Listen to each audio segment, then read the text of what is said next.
안녕하세요. 저는 과천에서 살고 있는 30대 초반 여성입니다. 여러분은 결혼까지 약속했던 사람이 알고 보니 모든 게 다 가짜였다면 어떠시겠어요? 제가 만났던 사람이 바로 그런 사람이었습니다. 사기꾼이었죠. 사기꾼이라고 해서 얼굴에 써 있는 게 아니기 때문에 제 눈에는 그저 평범하고 저를 위해주는 그런 사람이라고 생각해서 만났습니다. 그리고 결혼도 약속했고요. 하지만 결혼식을 올리기 한 달 전, 저는 모든 사실을 알게 되었습니다. 그때 제 심정은 그야말로 참담했는데요. 믿었던 만큼 배신감도 컸고 이걸 어떻게 해야 하나 싶은 생각만 들었습니다. 그런데 모든 꼬리가 길면 밟히는 법이죠.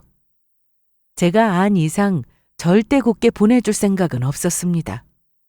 저한테 마지막으로 사기를 치고 한국을 뜨겠다는 말을 듣고는 그 사기꾼을 외국이 아닌 감방에 보내버렸어요.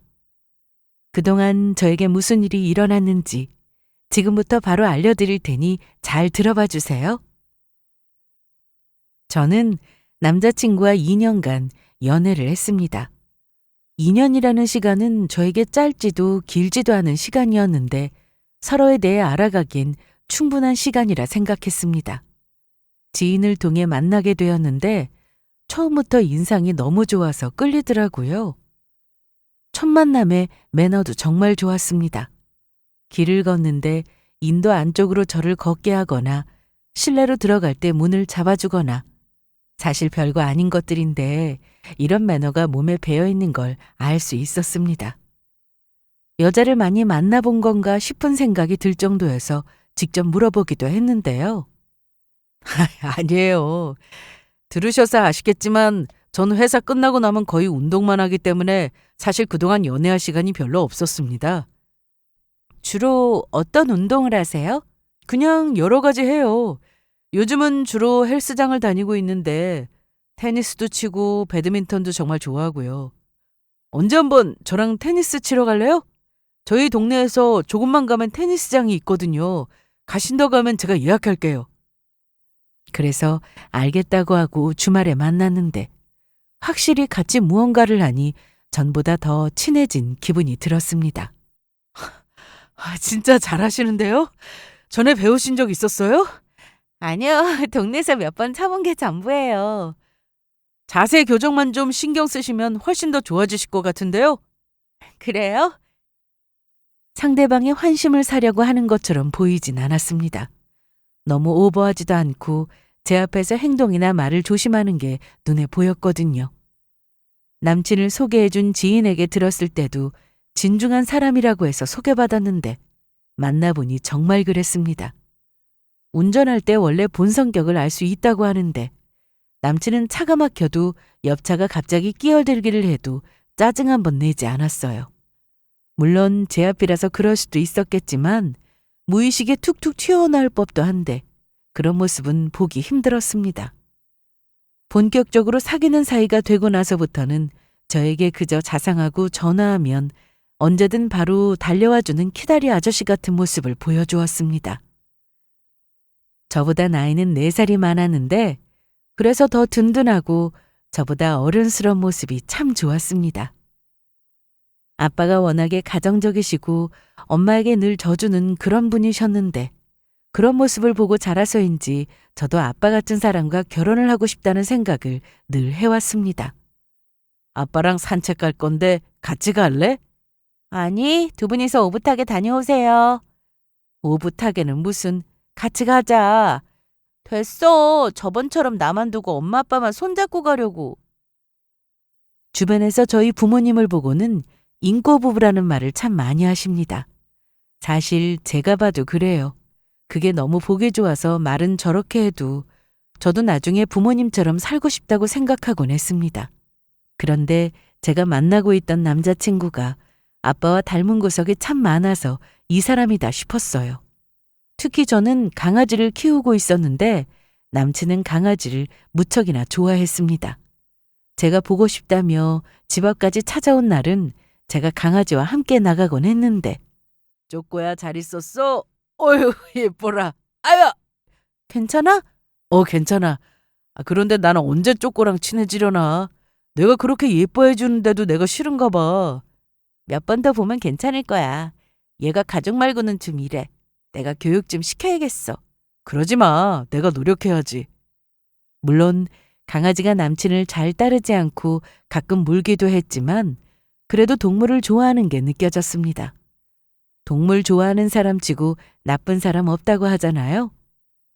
그렇게 남친과 저는 잘 만나고 있었는데 저와 만난 지 3개월 정도 되었을 때 본인 가정사에 대해 말해 주었습니다. 난 아버지가 안 계셔. 내가 어렸을 때 돌아가셨거든. 정말? 어쩌다가? 암으로 돌아가셨어. 어떡해.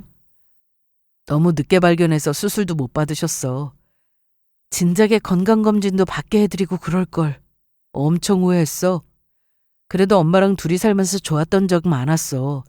아버지까지 있는 친구들이 부럽긴 했지만. 저는 부모님이 모두 계셨기에 남자친구의 말을 들으면서 얼마나 슬펐을까 싶은 생각이 들었습니다. 본인 스스로 아버지의 부재 때문에 결핍이 있다고는 했으나 제가 보기엔 잘 느껴지지 않았습니다. 그걸 이겨내려고 하는 것 같았어요. 난 나중에 결혼해서 가정 꾸리면 가족들한테 정말 잘할 거야. 그리고 내가 열심히 운동하는 이유도 바로 그 때문이고 아프면 가족을 지켜줄 수 없잖아. 남자친구는 자기 몸 하나는 정말 신경을 많이 쓰는 사람이었습니다. 처음에는 운동이 좋아서 그런가 보다 했는데 저런 이유가 숨어 있었으니 괜히 마음이 더 아팠습니다. 그래도 남친은 제 앞에서 늘 밝은 모습이었고 자기를 만나고 헤어질 때는 항상 좋은 기운만 주고 싶다면서 화도 잘 안 내려고 하는 게 고마웠습니다. 덕분에 저희는 만나는 동안 싸우는 일은 거의 없었습니다. 남친은 매일 아침 출근하기 전에 헬스장에 들러 운동을 했는데 저와 만나는 동안 한 번도 빠짐없이 그 시간에 운동을 갔습니다. 그걸 보고 대단하다는 생각을 하기도 했는데요. 그리고 술이나 담배는 일체 하지 않았습니다. 길을 가다 담배를 피우는 사람들을 보면 몸에도 안 좋은데 뭐하러 피냐고 할 정도였습니다. 자기야, 코마가 앞에 아저씨 담배 피우면서 걸어가잖아. 참 서서 피우든지 하지. 제가 담배 연기라도 맡을까 봐 저렇게 늘 신경을 써주곤 했는데 술자리에 가서도 정말 술을 마셔야 하는 상황이라면 딱 한 잔만 마시고는 더 마시는 일도 없었어요.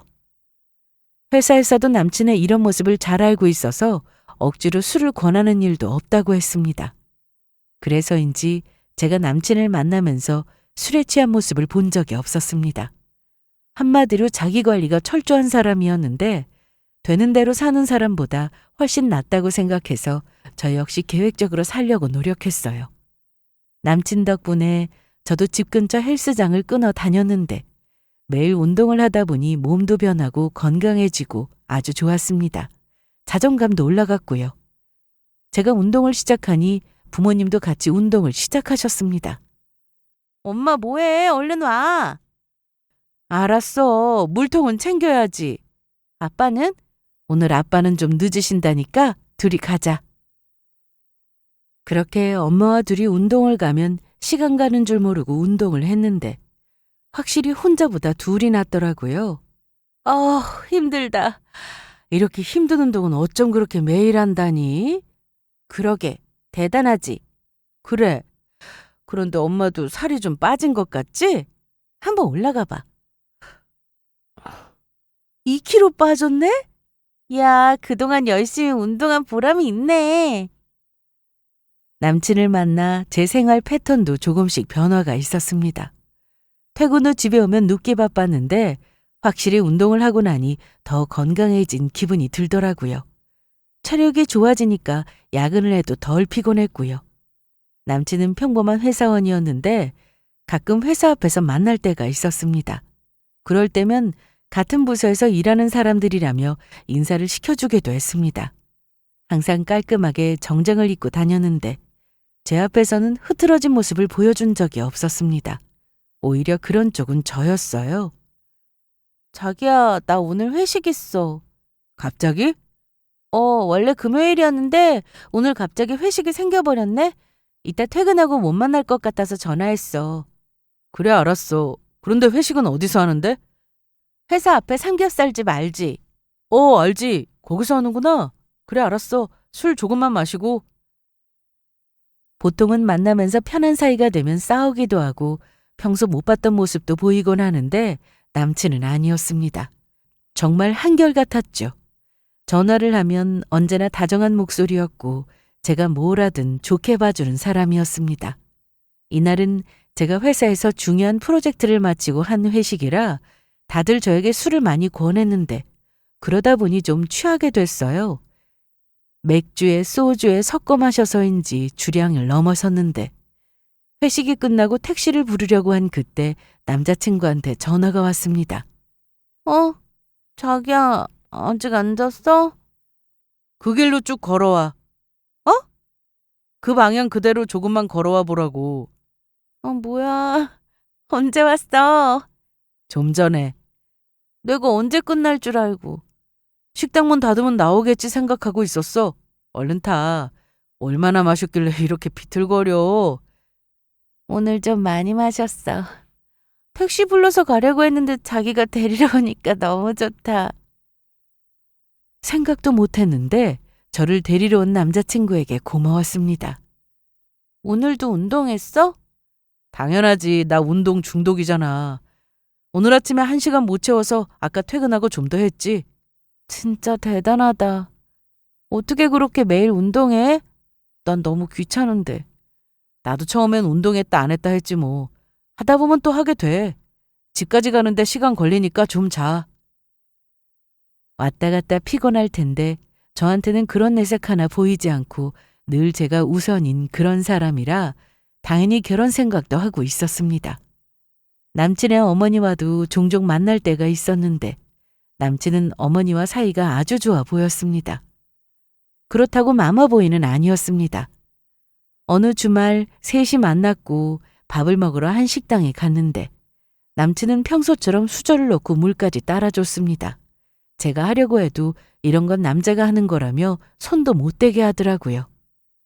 그래도 이날은 어머니가 계셔서 제가 좀 하려고 했는데 그냥 있어. 내가 할게. 그래 지혜야. 우리 아들이 하게 둬. 집에서도 이러는데 뭘. 집에서도 직접 밥 차리고 그래요?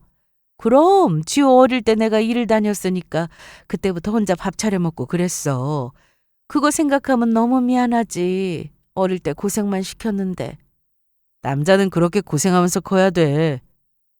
어머니가 자꾸만 미안해 하시니 그게 보기 싫었는지 저렇게 말을 하더라고요. 난 밥 먹고 바로 일어날 거니까 둘이 데이트해. 왜요? 오랜만에 만나는데 이따가 커피도 같이 드시고. 아이고 괜찮아. 내가 그런 눈치도 없을까 봐? 커피는 다음에 하지 뭐. 어머니도 저를 많이 예뻐해 주셨는데 뭐든 같이 하고 싶었지만 둘이 하라면서 나중에 결혼하면 그때 좀 챙겨달라고 하셨습니다. 남친은 그 흔한 SNS도 안 했습니다. 저는 음식 사진이나 친구들을 만나 찍은 사진들을 자주 올리는 편이었는데 남들 다 하는 SNS가 없더라고요. 왜 안 하냐고 했더니 시간 낭비하는 것 같아서 아예 가입조차 하지 않았다고 했습니다. 그런데 이해는 됐어요. 운동을 시작하고 중독이 될 정도로 빠져서 하는 사람이라 아마 자기가 SNS를 시작하면 종일 핸드폰을 붙들고 살 거라는 말에 안 하는 이유가 있구나 싶더라고요. 한 가지 서운했던 점은 제가 둘이 다정하게 찍은 사진을 올리고 싶다고 하니 그건 싫다고 딱 잘라 말하더라고요. 나 사진 찍는 거 별로 안 좋아하잖아. 그래도 잘 나온 사진 많은데. 자기야, 그건 이해해줘. 난 내 사진 여기저기 올라가 있는 거 별로야. 저렇게 싫다는데 억지로 올리고 싶은 마음은 없었습니다. 좀 섭섭하긴 했지만 이해하기로 했어요. 저희 집에도 남자친구가 인사를 와서 부모님이 알고 계셨는데 회사 다니며 성실하게 사는 모습을 보시고는 마음에 들어 하셨습니다. 남자친구가 저희 부모님께 너무 잘하기도 했고 아빠 기분도 잘 맞춰줘서 고맙기도 했습니다. 아버님, 이번 주말에 낚시 어떠세요? 낚시? 아주 좋지. 그런데 자네 바쁘지 않아? 아버님하고 약속이면 제가 운동도 빠질 수 있어요. 이거 한번 보실래요? 며칠 전에 제가 산 건데 최신형이라 그립감도 좋고. 어쩜 둘이 저렇게 취향도 비슷해? 그러게. 처음엔 아빠 때문에 일부러 낚싯대도 사고 그런 줄 알았는데 저번에 보니까 제법 잘하더라. 둘이 낚시터 갔었어? 실내 낚시터였는데 폼도 제대로였어. 원래 낚시를 했다고 하더니 정말이었나 봐. 암튼 좋지 뭐. 아빠 유일한 취미가 낚시인데 저렇게 취미도 같으니까 네 아빠가 저렇게 좋아하시잖아. 상견례만 하지 않았을 뿐 저희는 양가에서 이미 결혼 허락을 받은 거나 마찬가지였습니다. 당연히 결혼할 줄 알고 계셨으니까요. 양가의 인사 후 저희는 결혼 얘기를 부쩍 많이 하게 되었습니다. 우리 오늘 백화점에 가구 보러 갈까? 기획 전하던데. 좋지. 남친은 제가 하자는 건 뭐든 좋다고 하는 사람이었는데 백화점에 가서 내내 걸어 다녀도 발 아프다고 투정 한번 부리는 법이 없었습니다. 오히려 제가 툴툴거리면 받아주곤 했어요. 다리 아파. 저기 의자에 좀 앉자. 오늘 우리 10,000보는 넘게 걸은 것 같은데? 어쩐지 발바닥이 찢어지는 것 같아. 이리 줘봐. 내가 주물러 줄게. 사람들 많잖아. 뭐 어때? 결혼할 사이인데. 친구들도 저를 많이 부러워했습니다. 좋은 사람 만나 결혼한다고 하니 다들 잘 살 거라는 말도 했거든요. 저희는 만난 지 2년 조금 넘었을 때 드디어 상견례를 하게 되었는데 어머님이 예단을 요구하시거나 뭔가를 바라시는 건 없었습니다. 둘이 결혼해서 잘 사면 되지 제가 뭘 바랍니까? 예단 그런 거 아무 필요 없잖아요? 그래도 섭섭하지 않으시겠어요? 아유, 섭섭한 거 아무것도 없으니까 저는 신경 쓰지 않으셔도 됩니다.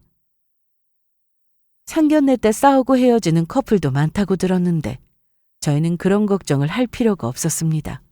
서로 뭐든 더해주려고 하는 분위기였어요. 남자친구 명의로 아파트가 하나 있었는데 그 집을 신혼집으로 하기로 했습니다. 어머니는 다른 지역에서 혼자 살고 계셨고 남친은 혼자 그 아파트에서 지내고 있었는데 살림살이도 제법 잘 갖춰져 있었어요. 집은 자기가 해오니까 가전이랑 가구는 내가 바꿀까? 뭐하러, 아직 쓸만한데. 살면서 필요한 거 있으면 그때 사자. 그래도 쓸데없이 돈 쓰고 그러지 마. 밥솥은 새로 사야겠다. 알았어. 또 뭐 사면 될까? 그거 말고는 없어. 침대도 그냥 쓰면 되고 이불만 좀 바꿀까? 얘기하다 보니 저도 살 게 좀 있긴 했는데 아무래도 남친이 집도 있고 가구나 가전도 굳이 바꾸지 말자고 하길래 신혼여행 경비는 제가 부담하기로 했습니다. 상견례 후 결혼 날짜를 잡았는데 그동안 예식장이며 예물이며 알아보느라 정말 바쁘게 지냈습니다. 회사 일에 결혼 준비에 쉴 틈 없이 지내다 보니 평소 감기에도 잘 걸리던 강철 체력이었는데 제가 감기가 심하게 온 적이 있었습니다. 그때 부모님은 물론 남자친구까지 제 걱정을 얼마나 해줬는지 모릅니다. 지혜야, 약은 먹었어? 먹었어. 목소리가 너무 안 좋네. 병원 가서 주사라도 맞고 올래? 안 그래도 다녀왔어. 이제 좋아지겠지. 그래, 그럼 일단 쉬어. 내가 또 전화할게. 그런데 마음이 놓이지 않았는지 그날 저녁 늦게 오렌지를 사서 문 앞에 두고 갔더라고요. 그것 말고도 감기에 좋다는 과일을 잔뜩 사와서는 부지런히 먹으라고 했습니다. 정말 정성이다. 왜? 이것 봐.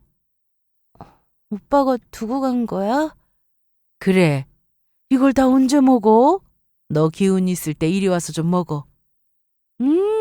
향 좋다. 달다 달어. 어때? 맛있지? 맛있네. 결혼하기 전에도 이런데 결혼하고 나면 얼마나 더 잘하려나? 저희 부모님은 남자친구의 한결같은 모습에 늘 고마워하셨습니다. 그런데 남들처럼 평범하게 결혼 준비하며 지내고 있었는데 결혼식을 한 달 앞둔 어느 날 저는 남자친구의 정체를 알게 되었습니다. 그동안 그 어떤 의심 가는 행동을 하지 않았던 사람이라 처음에는 믿을 수가 없었습니다. 하지만 제 인생이 달린 문제였기에 뒷조사를 해봤더니 남친은 사기꾼이었어요. 저희는 주말에는 다른 일이 없는 한 꼭 만났습니다. 평일에는 서로 일을 하니 주말에 제대로 된 데이트를 할 수 있었거든요. 자기야, 우리 내일은 좀 일찍 만날까? 나 가구점 구경하고 싶은데. 어쩌지? 나 어제부터 몸살기가 좀 있어서 약 먹고 잤는데도 오늘 영 컨디션이 안 좋네. 내일까지 그냥 쉬는 게 나을 것 같은데. 많이 안 좋아? 병원은 가봤고? 병원 갔는데 감기 몸살이래. 약도 지워왔으니까 걱정 마. 알았어. 그럼 좀 쉬어. 요즘 너무 무리했나 보다. 그러게, 미안하다. 아픈데 뭐가 미안해. 한숨 자고 내가 전화할게. 그래서 저는 남친이 아픈 줄 알고 있었고 바로 다음 날이 토요일이라 오랜만에 친구를 만났습니다. 이미 결혼을 해서 애까지 있는 친구였는데 제가 결혼식을 앞두고 있으니 만나자고 하더라고요. 그래서 아침을 먹고 여유 있게 나가서 친구를 만났는데 우리 어디 갈까? 너 저번에 갔던 카페 있는데 거기 분위기 좋더라. 갈래? 그래 가자. 그래서 아무 생각 없이 친구를 따라 한 카페에 들어갔습니다. 그런데 그곳에서 몸이 아파 집에 있겠다던 남자친구를 보게 되었습니다. 혹시나 제가 잘못 본 건 아닌지 여러 번 쳐다봤는데 정확히 남친이 맞았습니다. 테이블에 혼자 앉아 있었고 누굴 기다리고 있는 것 같았어요. 이날 아침에 저는 일어나자마자 남친의 몸 상태가 어떤지 궁금해서 전화를 걸었는데 분명 여전히 아파서 누워있다고 했고 주말 내내 쉬어야 할 것 같다고 했는데 어떻게 카페에 나와 앉아있는 건가 싶었습니다. 그래서 저는 전화를 걸어봤습니다. 그런데 핸드폰을 보고 저인 걸 보더니 일부러 안 받고 그냥 내려놓더라고요. 느낌이 이상했습니다.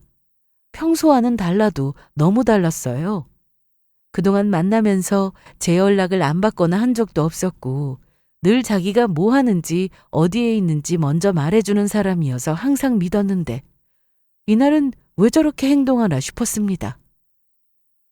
유정아, 나 네 모자 좀 쓸게. 그래, 여기. 너 아까 선글라스 벗어서 어쨌어? 가방에 넣었는데 그것도 나 줘봐. 너 왜 그래? 실내에서 왜 모자랑 선글라스를 쓰고 우리 저쪽에 가서 앉자. 너무 구석 아니야? 나 못 좀 알아볼 게 있어서 그래. 저는 그렇게 급하게 친구의 모자와 선글라스를 쓰고 남자친구가 알아채지 못하게 조용히 구석으로 갔습니다. 그리고 남친이 앉아있는 테이블 바로 뒤에 등지고 앉았어요. 그렇게 한참을 조용히 앉아있는데 다행히 남친은 제가 뒤에 있는지 모르고 있었습니다. 그런데 잠시 뒤 남친의 어머니가 카페 안으로 들어왔습니다. 그리고 남친이 있는 곳으로 가서 앉는 것까지는 봤는데 이내 두 사람의 대화 소리가 들리기 시작했어요. 지혜가 걱정이 이만저만 아니더라. 무슨 걱정이요? 너 걔한테 아프다고 했다며? 나한테 전화 와서는 많이 아픈 건지 얼마나 걱정을 하든지. 두통이 좀 있어서 약 먹었으니까 뭐 거짓말은 아니죠. 그런데 너 정말 그 돈 받아낼 수 있어? 일단은 말은 했어요. 준다고 하니까 받아야죠. 너 이러다 또 깜빵 가면 어쩌려고 그래? 저는 남친 어머니의 말에 너무 놀랐습니다. 또라는 말에 전에도 감옥에 갔다는 건가 싶더라고요.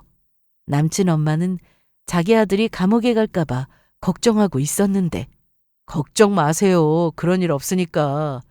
그리고 저도 이제 지긋지긋해요. 잘 생각했다. 이제 그만해.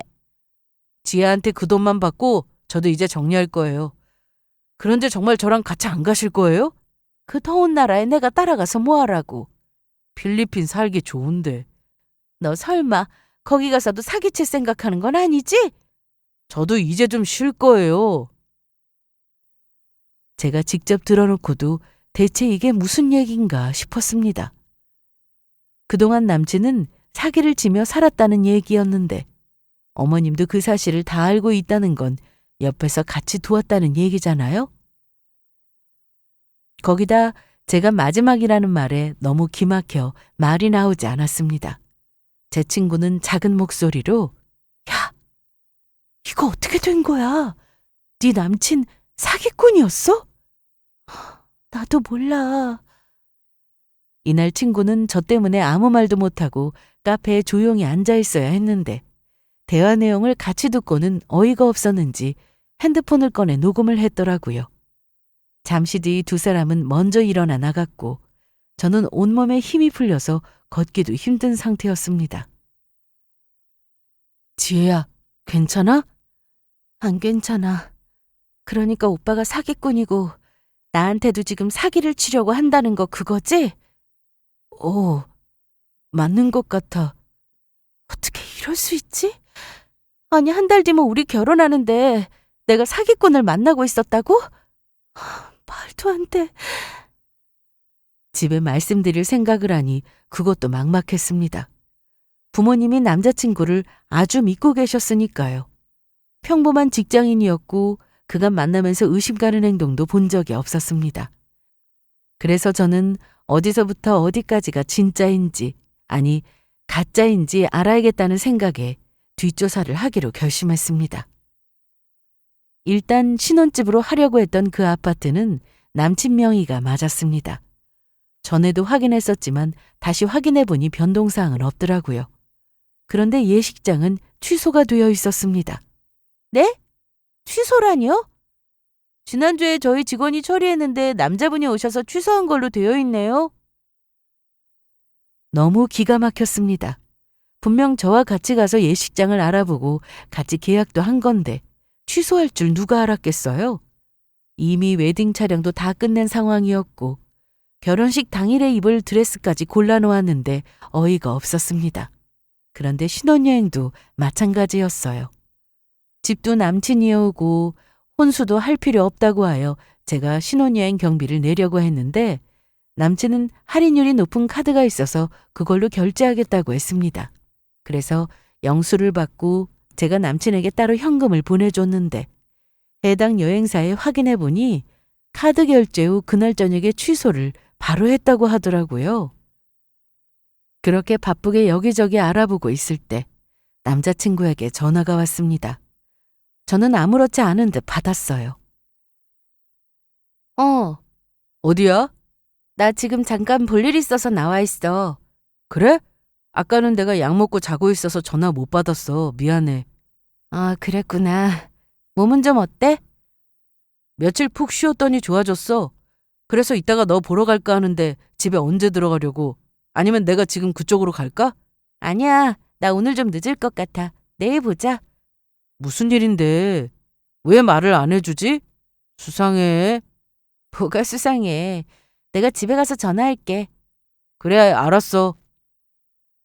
아무렇지 않게 거짓말을 하는 남자친구에게 더 신경질이 났습니다. 그리고 저는 지인을 통해 아는 업체를 알게 되었고 뒷조사를 부탁하게 되었습니다. 그 사이 남친은 평소처럼 저에게 전화도 하고 만나러 왔는데 전에는 그렇게 다정해 보이던 얼굴이 이제는 무섭게만 보였습니다. 주말이 지나고 월요일이 되었을 때 남친은 회사 앞으로 저를 보러 왔습니다. 오늘 일찍 나왔네. 배고프지? 내가 식당 예약해놨어. 어딘데? 우리 전에 갔던 곳. 자기가 그 집 스테이크 맛있다고 했었잖아. 아. 왜? 거기 별로야? 다른 곳으로 갈까? 아니야, 가자. 그렇게 식당으로 갔는데 남친은 식사 중 돈 얘기를 꺼냈습니다. 그런데 그 사업 자금 말이야. 우리 시골리기 전에 내가 빨리 진행하고 싶어서 그런데 먼저 줄 수 있어? 조금만 더 기다려줄래? 나 적금이 다음 주에 만기되는데 그때 줄 수 있을 것 같아. 아, 그래? 알았어. 다음 주는 조금만 기다리면 되겠다. 얼른 먹어. 제가 남친의 정체를 알기 전 남친은 저에게 사업을 해보고 싶다는 얘기를 했었습니다.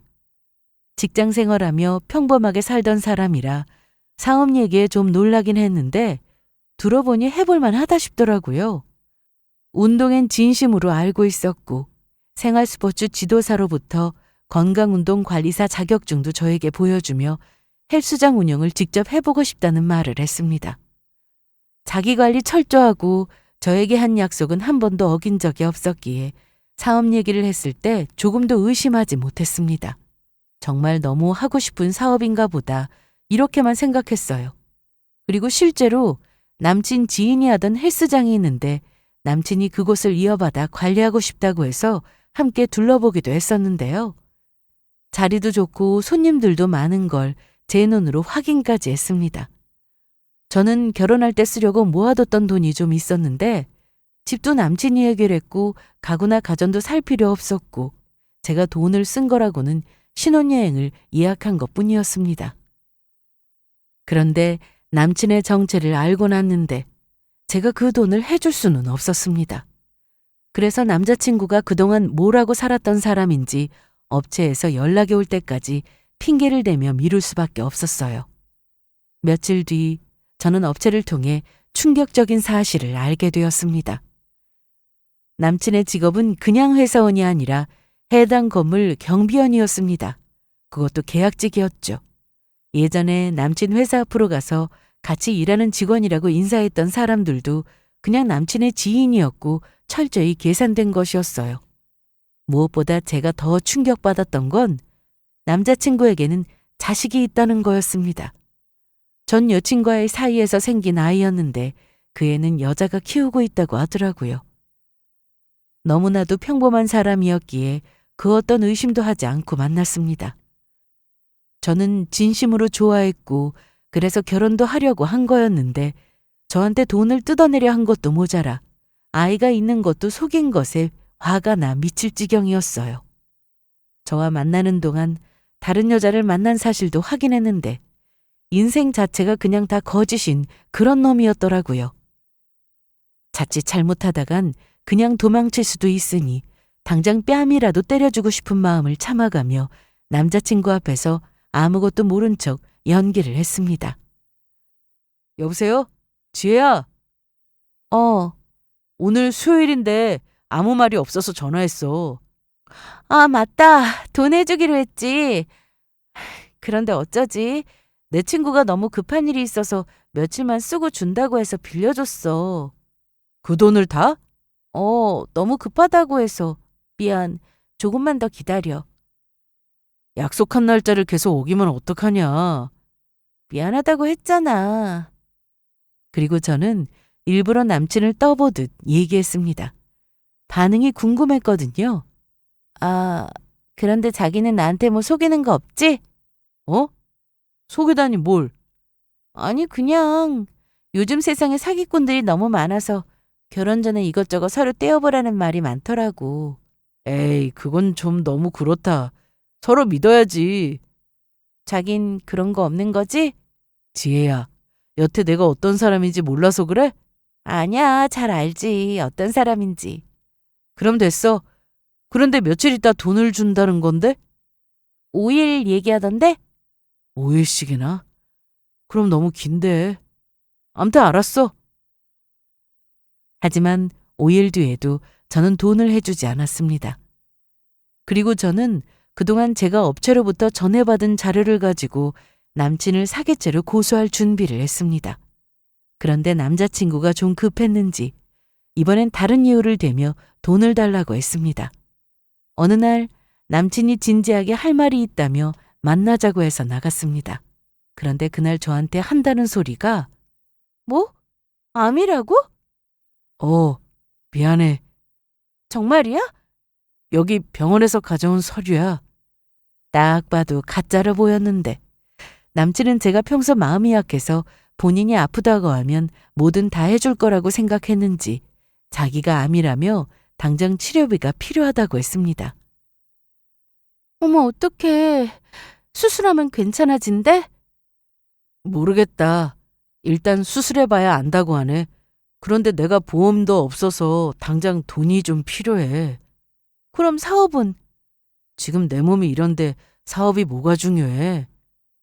그전까지는 참 계획적으로 준비해서 얘기를 해서인지 의심을 할 수가 없었는데 이날은 갑자기 지어낸 거라 그런지 모든 게 다 허술했습니다.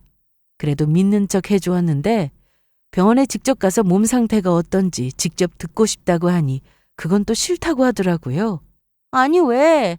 그래도 나랑 결혼할 사이인데 내가 어떤지는 알아야지. 병원에서 써준 거 이거 보면 되잖아. 싫어. 내가 직접 들어야겠어. 그렇게 정 듣고 싶으면 다음 진료날 같이 가. 그럼 되지? 그런데 남친은 그날 이후 연락이 없었습니다. 제가 쉽게 돈을 주지 않고 확인하려고 드니 돈 받기를 포기한 건지 잠수를 탔더라고요. 그래서 저는 당장 모아놓은 증거를 가지고 고소장을 제출했습니다.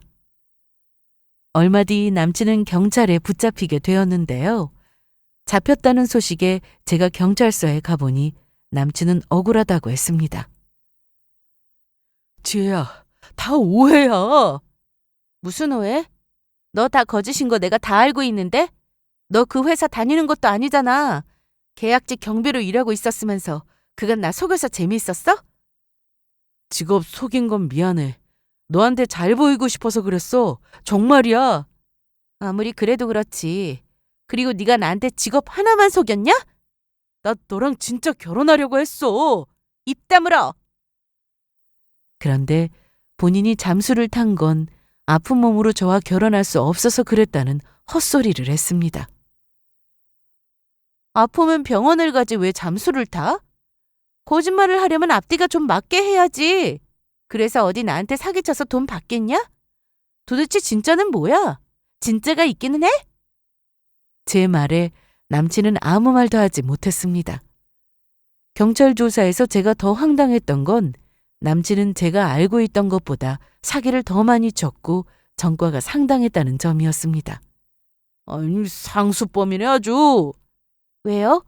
이번에 고소하신 거 정말 잘하셨습니다. 경찰한테 남친이 붙잡혀 올 때 손에 여권이 있었다고 했는데 알고 보니 해외로 튀려고 했더라고요. 정말 기가 막힌 타이밍에 잡게 된 거였습니다.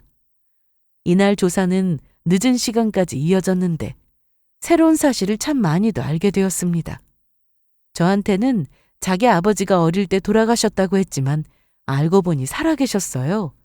그래서 이혼을 한 건가 했는데 그게 아니라 사기를 쳐서 교도소에 있다고 했습니다.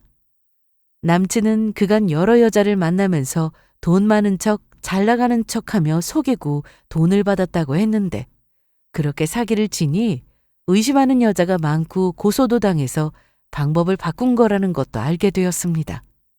저한테 한 것처럼 한결같은 모습을 보여주면서 믿음을 주고 결혼 약속 후 돈을 뜯어내는 수법이었는데 급기야 몸이 아프다며 동정심을 유발해서 돈을 받아낸 적도 많다고 하더라고요. 여태 그렇게 사기쳐서 번 돈으로 아파트도 마련했다는데 대단한 능력이었습니다. 그 정성으로 일해서 돈을 벌지 왜 저러고 사나 한심하게 보일 뿐이었습니다. 남친은 경찰서에서 긴 시간 동안 조사를 받았는데 잠적 이력이 있다 보니 출국 금지 조치가 내려진 상태였습니다. 제가 봐도 또 도망칠 것 같았는데 참 다행이었어요. 조사받은 사실을 알게 된 남친의 어머니는 저를 찾아와 선처를 바랐는데요. 그게 말이 된다고 생각하세요? 제가 왜 그래야 해요? 너도 알겠지만 전과가 있어서 가중 처벌될 거야. 잘 됐네요. 뭐? 잘못했으면 벌을 받아야죠. 아빠 없이 내가 혼자 키웠어. 불우한 환경에서 자라서 그런 거라고 생각해주면 안 될까? 부모 없이 고아로 자랐어도 훌륭하게 자라는 사람 많아요. 그런 말도 안 되는 핑계 대지 마세요. 이번에 감옥에 가면 그쪽 아들은 아빠를 만날지도 모르겠네요. 뭐? 제가 모르는 줄 아셨죠?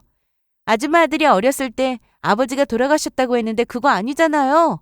사기쳐서 감옥에 있다면서요? 역시 보고 배우는 거 무시 못하죠.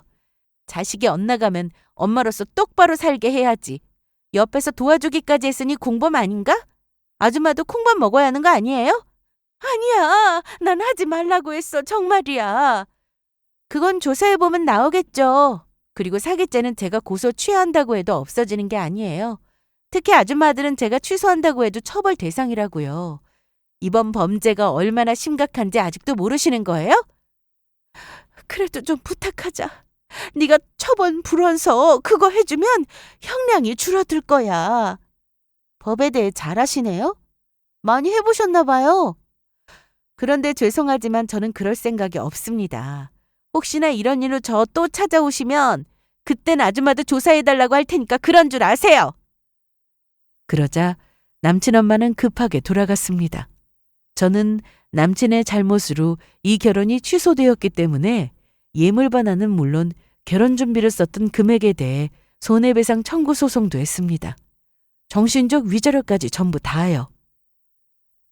2년 넘게 속은 걸 생각하면 이깟 위자료로 보상이 될 리가 없었지만 법적으로 제가 할 수 있는 건 다 하려고 했습니다. 저런 사기꾼은 콩밥을 제대로 먹어봐야 정신 차릴 테니까요.